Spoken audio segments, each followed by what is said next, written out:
Ambition is priceless, that's something that's in your veins, and I doubt that ever change. Ambition is my shit, and I put that on my name, and I doubt that ever change. For my ambition. Yo, what is up, everybody? Welcome to the Payoff Pitch presented by Fantasy Phenom. I'm Kyle. That is Mike, here to recap and break down today's slate, and of course look forward to tomorrow's broken up 15 games. Mike, your mic is muted again. I'm here, I swear. It's weird, man. I feel like last Wednesday was like a full slate, and then this time they broke it up. So I kind of like it broken up, 6-game early, 9-game main. It's kind of like a full slate that you can play pretty much all day. Yes, sir. Huge shout out, first and foremost, to Sterling Brown. Second day with the Phenom, and or at least as a subscriber. He's always been with us on YouTube. Took down a GPP, namely called the Payoff Pitch. It was too perfect. So shout out to you, sir. Congrats on the winnings. And everyone else that won. I know there was a couple other winners in the group. But yeah, that was the GPP takedown of the night. Yeah, it feels like it's almost every night. I feel like we're in a groove right now. It was a tricky slate, too. It really was, looking at it from afar. So really big props to those who did well today. And, I mean, you guys were rolling all day in the chat. I give mad props. Yeah, and you know what? Hold on. I got to give yo, what's up, Rudy?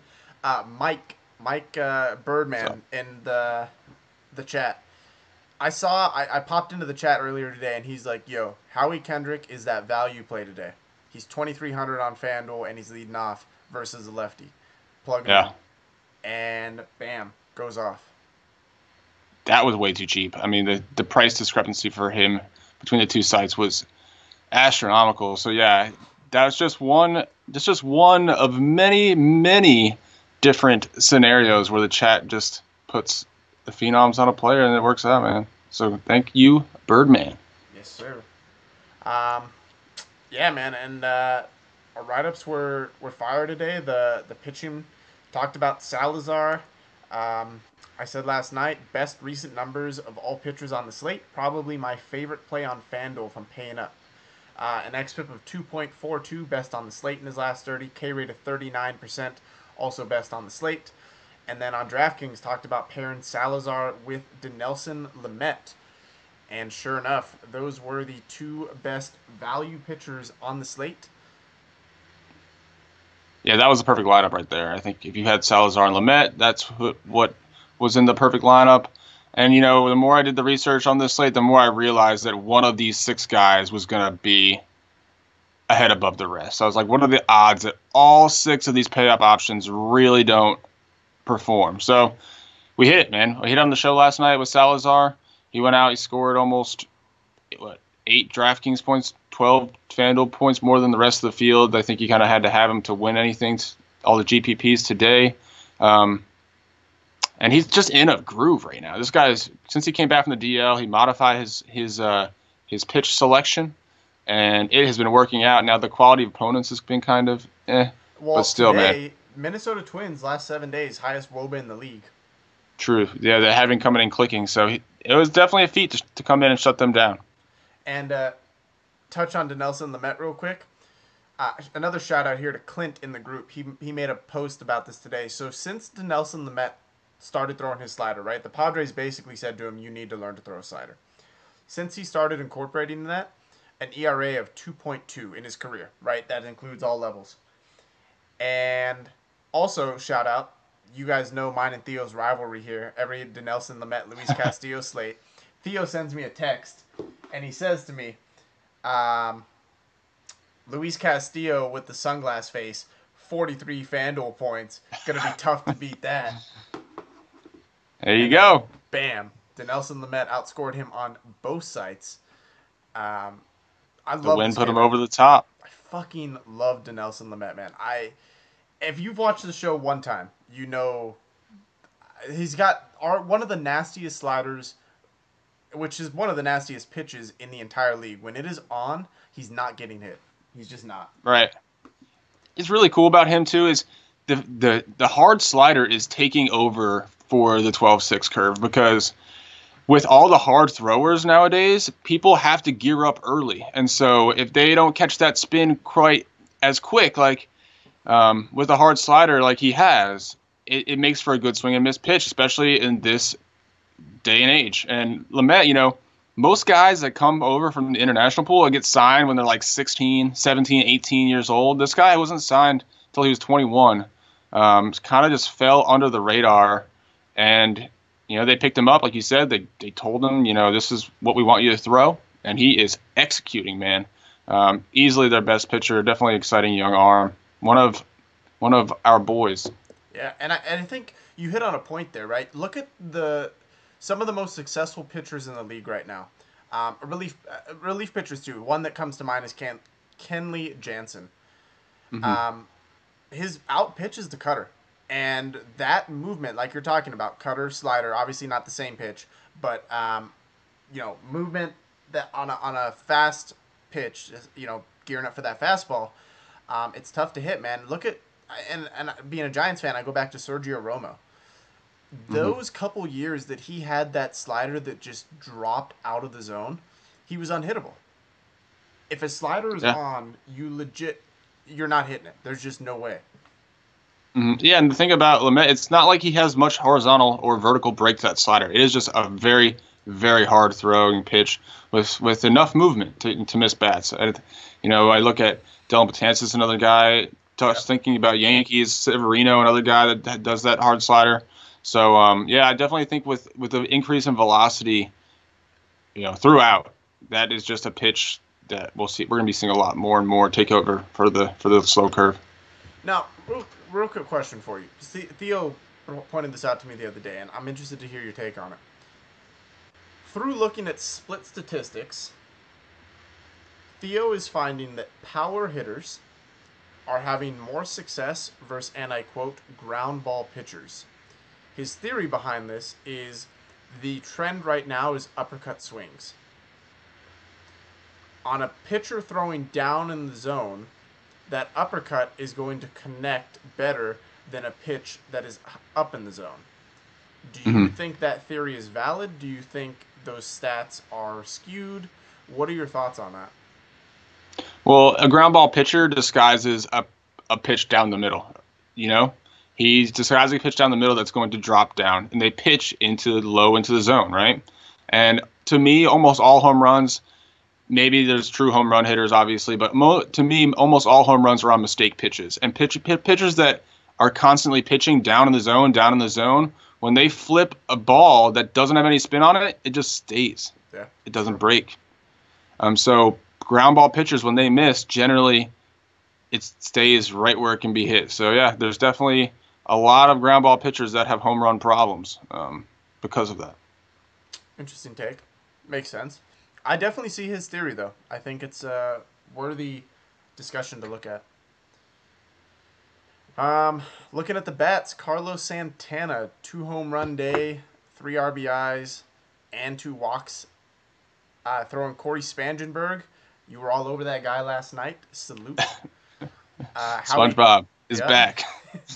The other Indian, man. I mean, dude, if you had Santana and Salazar on FanDuel, that's like 110 points. And Kipnis. Throwing Kipnis too. Yeah. And Austin Jackson had a great game. So yeah, if you played Indians, you were sitting pretty, man. But also, we mentioned Howie Kendrick. I have to eat my crow. I said last night Giancarlo Stanton wouldn't hit a home run today. Why would you make that bet? I thought against Madison Bumgarner, maybe he doesn't hit one. And I was like, all right, maybe he's going to hit one versus the bullpen. But it just came all back in my face, man. And he hit one off Mad Bum. So, Crowy. He was, yeah, in the DK free roll. If you guys aren't in the free rolls, you got to get in them. It's a great way to learn. But we have them every night. In the DK free roll, only one guy had a stand today. I looked at that, was like, how does this happen? This guy's hit a home run every game. One guy.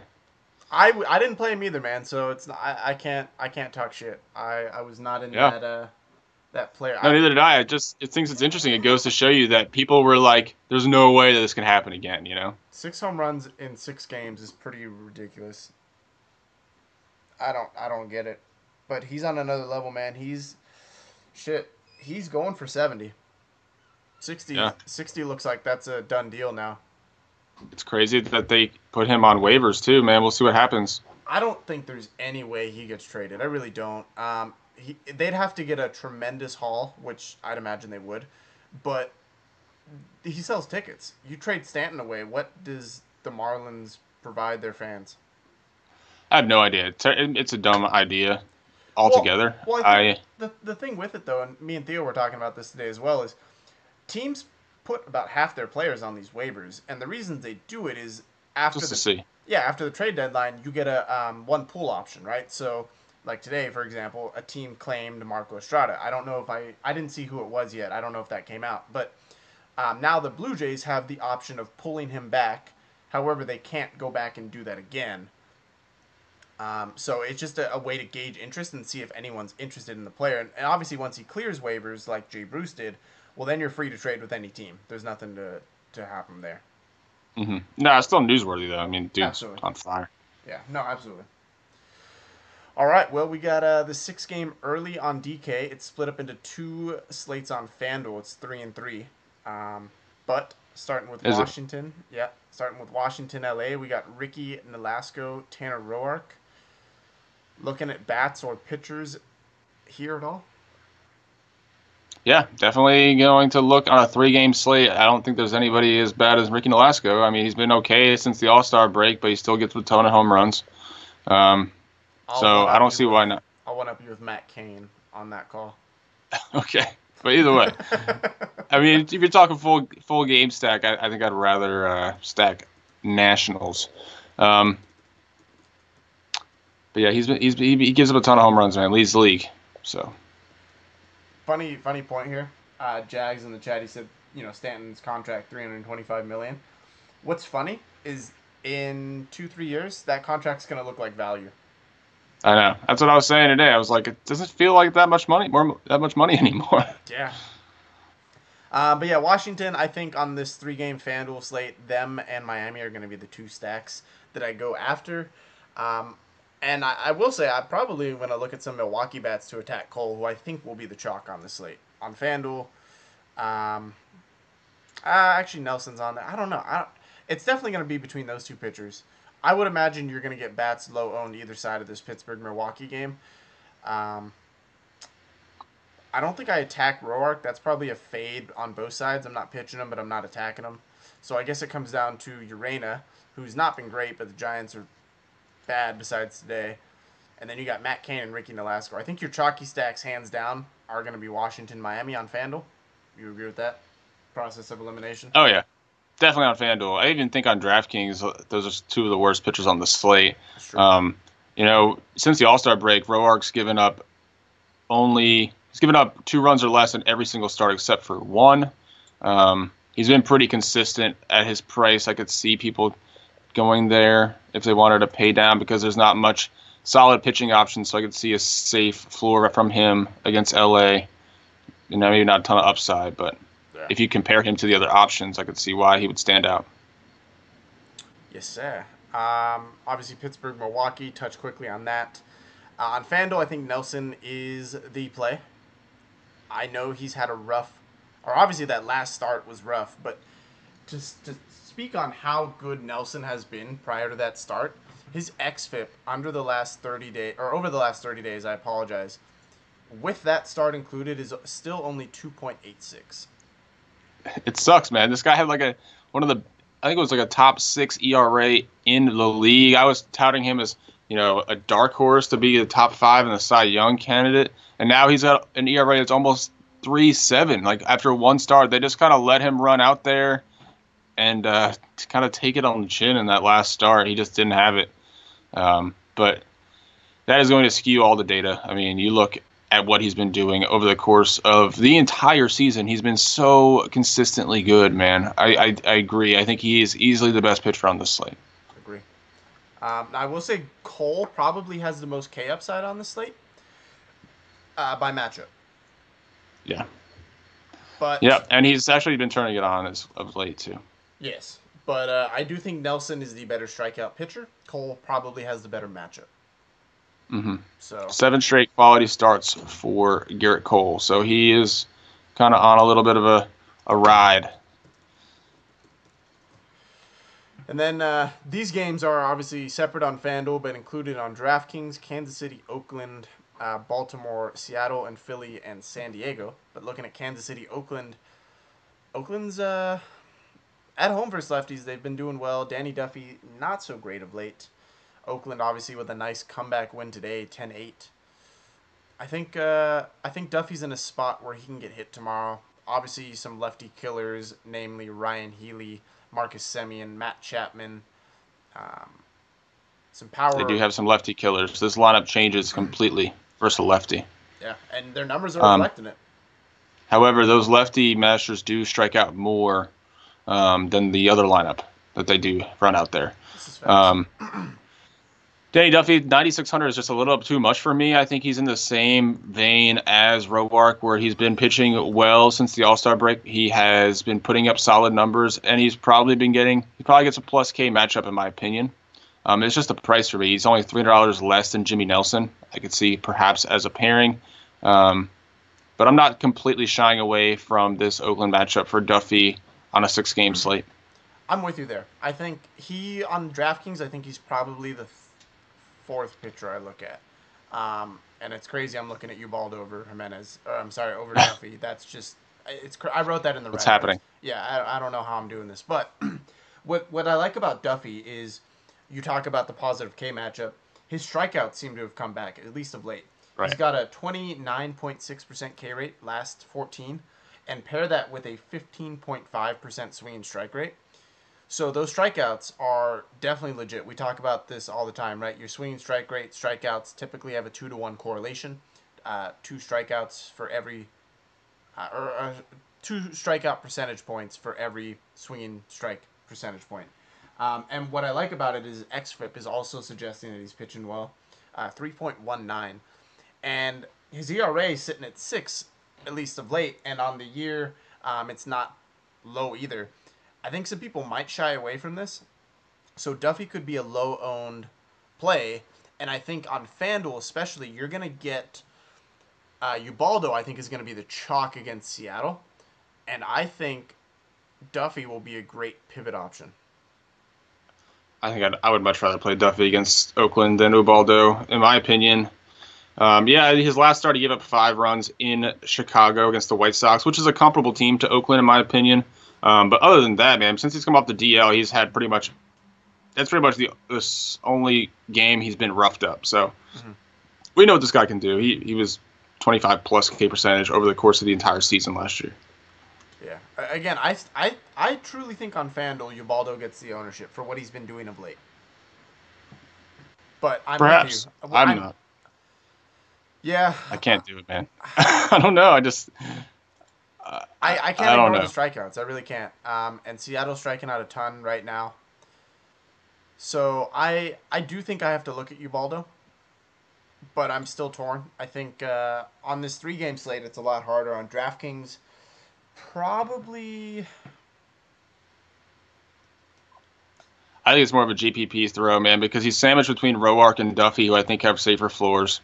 Than he is as far as price. He's sandwiched between them, and we know he can do. Like he said, he just had 11 Ks in Oakland.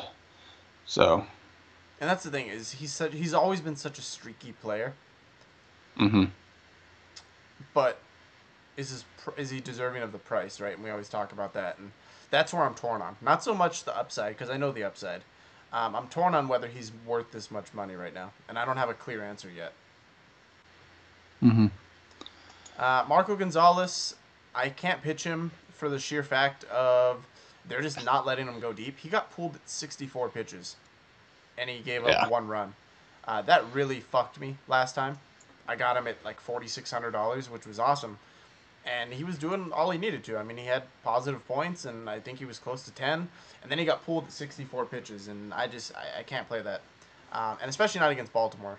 I know they sucked today, minus Jonathan Scope, one of the kabooms of the day. but I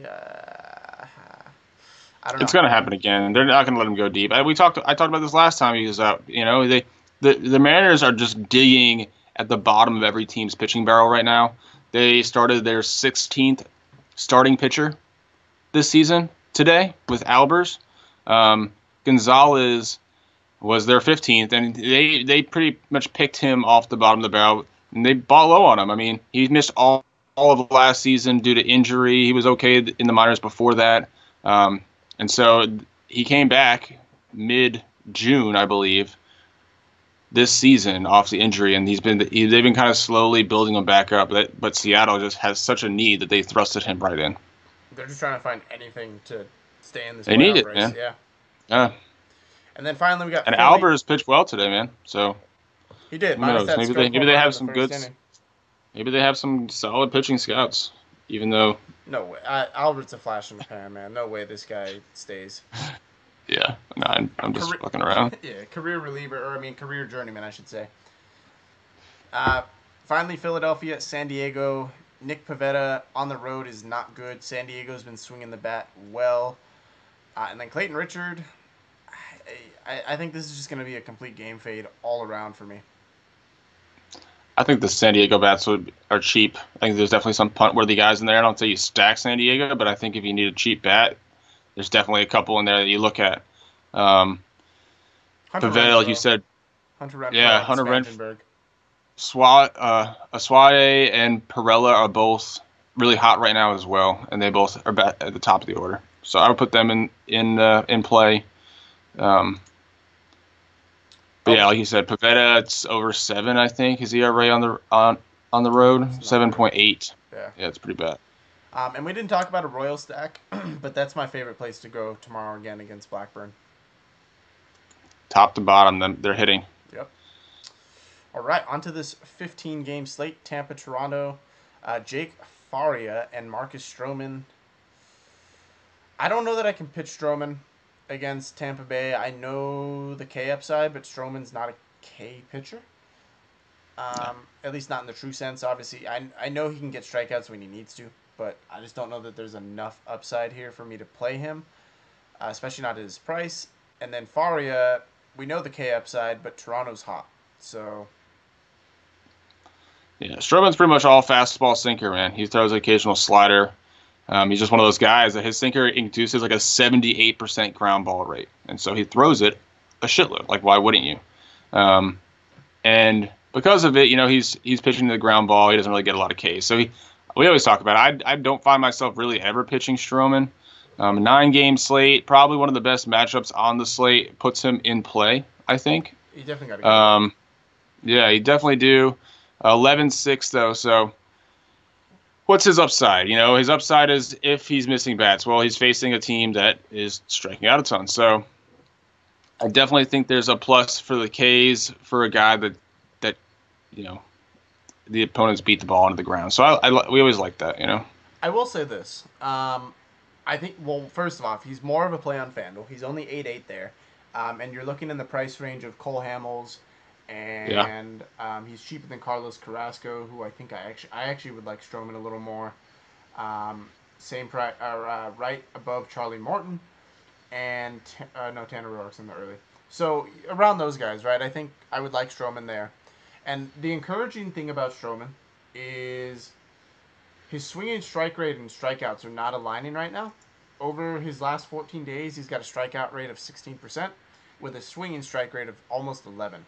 So he's missing bats, just not putting them away in that last strike. So maybe a strikeout upset or uptick coming here versus a strikeout-worthy opponent. So worth looking at and worth remembering when playing. Yeah, no, this guy pitches to like a sub-3 ERA. He doesn't put a lot of people on base, that's for sure. And if he gets to that 7, 8, 9 strikeout range, you're looking at a really solid play. It's just he needs to do that to pay off his price, and he doesn't do it very often. But this would be the matchup, if any, that he would.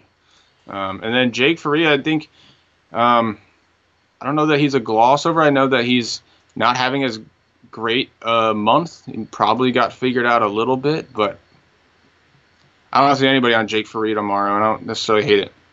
I'm with you. I don't think he gets ownership.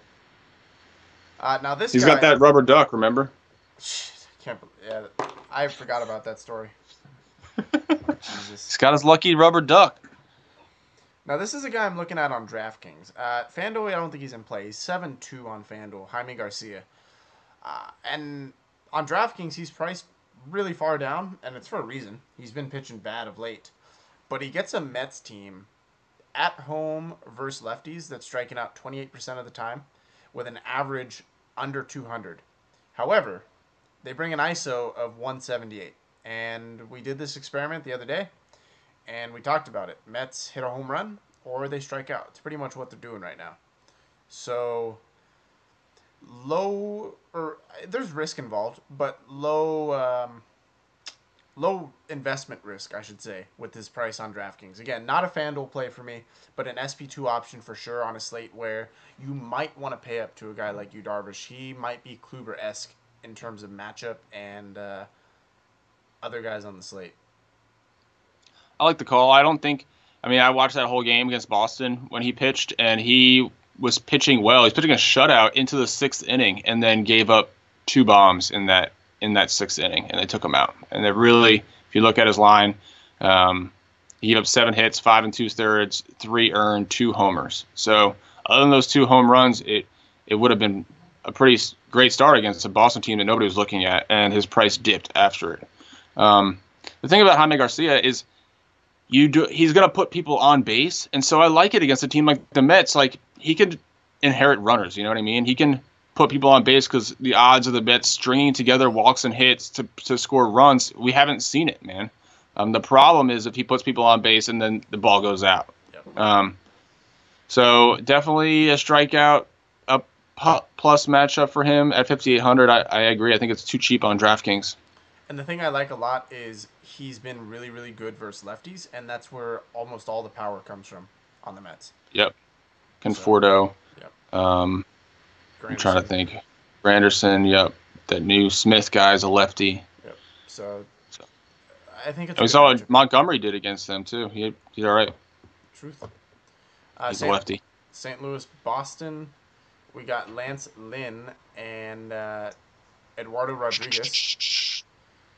Where are you looking at in this game? I think a one-off that's got to be played if you're looking here is Paul DeJong. De Jong, actually. It's actually De Jong. Yo, who's your favorite Eduardo? Is it Eduardo Rodriguez or Eduardo Nunez? Bias Nunez. Dude, yeah, you got to go Nunez. I mean, probably the better pitcher is Rodriguez. Yeah, he probably has a slight advantage there. But yeah, Eduardo Nunez is the king of losing his helmet, man, and I love him for it. It's exciting. He can't run the bases without losing it. Not once. I've never seen it happen once. He also fits on that team where Hanley Ramirez does an amazing job of swinging and losing his helmet. Yeah, it's like a Manny Ramirez thing, I guess. They teach that somewhere. In the Boston, yeah. Eddie Kim's coming off a really good start against the Yankees, who was dominant. All of his numbers were suggesting a start like this was coming. And so I could see it again, man. I know St. Louis has been hot. I definitely am afraid to play Eduardo Rodriguez, but I wouldn't be surprised if he goes out and has a good game tomorrow. Here's what worries me about Eduardo. I'm gonna go back to these advanced metrics. He's got a swinging strike rate over the last 30 of 10%. Decent. It drops to 8.5 over the last 14, yet his strikeouts went up. That's not going to sustain. And you get a St. Louis team that doesn't strike out a ton and is seeing the ball well. It's a tough play for me to go to Eduardo. I don't know that, I don't think I stack against him, but I do love De Jong for what he's been doing. De Jong for what he's been doing. He's got 4 straight double-digit DraftKings point games. And he fills shortstop. And he gets, obviously, the green monster left. But I'm with you. Not going to stack against him. Super GPP to play him. Obviously, we know his upside. I agree. But I just don't think the strikeouts hold unless that swinging strike rate climbs.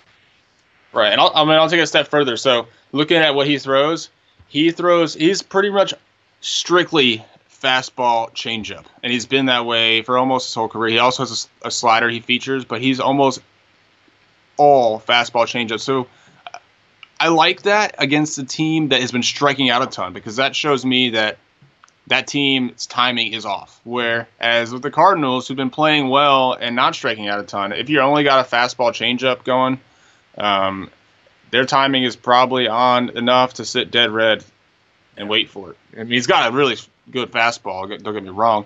I mean, let's see. Opponents are hitting 211 this year against his fastball. But still doesn't really scream that there's going to be a ton of strikeouts if the timing's on for the Cardinals. Especially if he gets into a predictive count. Yeah. Cincinnati, Chicago, we got Homer Bailey, John Lackey. I think this has game stack written all over it. Hate both pitchers. Homer Bailey in his last 14 days holds an xFIP of 6. John Lackey 4.6 with a home run per fly ball rate of 2.6. Love Joey Votto. If you can afford him, I think you play him. And I think this is a good time to talk about this new DK mode. Because I think Joey Votto... we have to. Joey Votto is obviously a much harder play in a salary capped mode, but on this new DK mode, it is called... Pick'em. That's right. And yes, it was launched today. 8 tiers. And so how it works... It's really cool. You get a tier 1 pitcher, which is your higher priced. You get a tier 2 pitcher, your lower priced. And then you get tiers of batters. You pick 6 batters, standard scoring, just like the classic, not arcade scoring. And obviously your high priced guys, Charlie Blackmon, Joey Votto, etc., are in tier 1. You get guys at just shortly below that in tier 2, etc., and it goes all the way down until you get to tier 8, which is tier 6 for batters. In that mode, because I'm going to play it tomorrow, I'm going to try it out, Joey Votto is that tier 1 bat for me. I think this simplifies baseball so much, and I really hope that this picks up, man, because tiers of batters consist of 8 guys. And so you pretty much are picking from a pool of 8 people who you think is going to score the most points. That's how it works, right? Yep. So we're talking about, usually if you're playing one lineup, you have to pick the first baseman you want out of all of the first basemen, right? Yep. This is totally different. It's going to simplify things, especially for people that are new to playing baseball DFS. You really are just comparing 8 guys, and I think it's really good. I think it's going to be it's a really good addition. They're also going to be doing it during the NFL season as well. So I'm excited to see that. I'm excited to get a leg up playing baseball. I mean, everybody else is going to start playing it during football season and not know what. There's going to be nuances to this. There's going to be a lot of ranking the ownership 1 through 8 in a sense. Yeah, I'm interested to see it. I'm going to give it a shot tomorrow, see how I do. Obviously, I'll keep playing it over the next couple days, but I'm interested to see whether it gets any momentum. Yeah. And then on the other side, a guy in a different tier is Anthony Rizzo, and that's another reason why I think this mode could pick up, is you're able to play a guy, and this is one of the reasons why arcade is nice, right? Is you can get guys at different positions, but a guy like Anthony Rizzo, Joey Votto, now can be in the same lineup. True. So, all right. Well, Detroit and Texas, we got Anibal Sanchez, Cole Hamels. I think you got to look at some Texas bats here. Home versus righties. They hold a WOBA of almost 400 and an ISO of almost 250. Anibal Sanchez is not shy with giving up home runs or hits in general. Home runs for everyone. Yeah. Especially in Texas, man. I like Texas tomorrow. I think it's definitely going to be a great place to go. Joey Gallo stays in fuego. Yeah. That's a lock for me at this point. In classic mode too, especially with the dual eligibility, you find a way to get him in your lineup. I agree. So yeah. And then Cole Hamels' resurgence. I know we knew the strikeout numbers were eventually going to come up, but again, not enough to really pay off his price. He really needs like a 7 to 9 inning shutout performance to really pay off his price because the strikeouts will not be there, in my opinion, especially against Detroit. I can't do Cole Hamels versus the Tigers. Nah, they don't strike out enough, man. And they hit lefties way too well. Mm-hmm. So that's going to be a fail for me there. Well, it's a little bit worse now that Avila and JD are gone, but still, Matuk and Upton are a solid 2-man stack tomorrow. Castellanos, too. Yeah. Well, yeah, I agree. He fits the stack, but if I'm picking 2 guys, it's the other 2. Yeah, I'm with you. Arizona, Houston, Taijuan Walker, Charlie Morton. I really like Morton tomorrow. Arizona striking out away versus righties a ton. Yeah, they've been playing poorly. Well, versus righties in general, they're striking out a ton. At home, they're striking out 29% of the time, too. So, talk about Morton. Reverse splits guy. A lot of the power on this lineup. Well, I shouldn't say a lot. I mean, it's 50-50. There's power both sides. But Lamb is a guy that would concern me. Not so much tomorrow. Peralta's obviously on paternity leave. But you got Pollock, J.D. Martinez that I think, and Goldschmidt obviously are the bats that worry me. But Arizona's still on the road. Away versus righties, that's their worst split. 294 WOBA. I think Morton's in play. If you look at the lineup that Arizona puts out, like as a team, you go all the way down and you look at every single player. There's probably one guy. I think Goldschmidt and who's the other guy? Maybe JD Martinez, but there's not many people that have solid numbers over the last 2 weeks. Mm-hmm. This team isn't really playing very well. I think you can see it in their team numbers as well. So I hope Morton goes out and has a good game. Obviously, he's another guy that really kind of needs his strikeouts because he does put people on base to get it done. But we've seen it been done before. He gets to 7 Ks in almost half his starts, it seems like. So I could see it, man. I could see it having some upside if he keeps the ball in the ballpark. Agree. Cleveland, Minnesota, Carlos Carrasco, Kyle Gibson. I think you got to look at a Cleveland stack again today. And then absolutely. I don't know that I rushed to pitch Carrasco. We know he has K upside, but I don't know that he goes out and has a Salazar-esque performance or a Kluber-esque performance today. I think he's a tier below those 2 guys. He is much more of a GPP play. I think people are also going to see the fact that he just put up 40 DraftKings points in his last start against Tampa, and look at Minnesota and be like, oh, Minnesota's not a good team. Well, if you look at what they've been doing over the last week, they are the best team. Yeah. They have some of the best team numbers offensively over the recent stretch. So it may seem like a good matchup, but then again, we said that today with Salazar, and he went out and shined. But I don't think he hasn't been doing it as consistently as Salazar, where Salazar is like matchup proof at this point. Yeah. I don't think Carrasco is. Yeah. Again, I just think there's more inherent risk with Carrasco. I think he's not as good of a pitcher, and therefore doesn't have as much shutdown capability. Not to say he can't go out and throw a good game. I just don't feel he's as much as a sure bet as Salazar. Yeah, like I said, I think Salazar's matchup proof right now until he slows down. Yep. And then finally, last 2 games, we got Atlanta, Colorado, and Chicago and LA. Now, is Colorado going to disappoint us again tomorrow?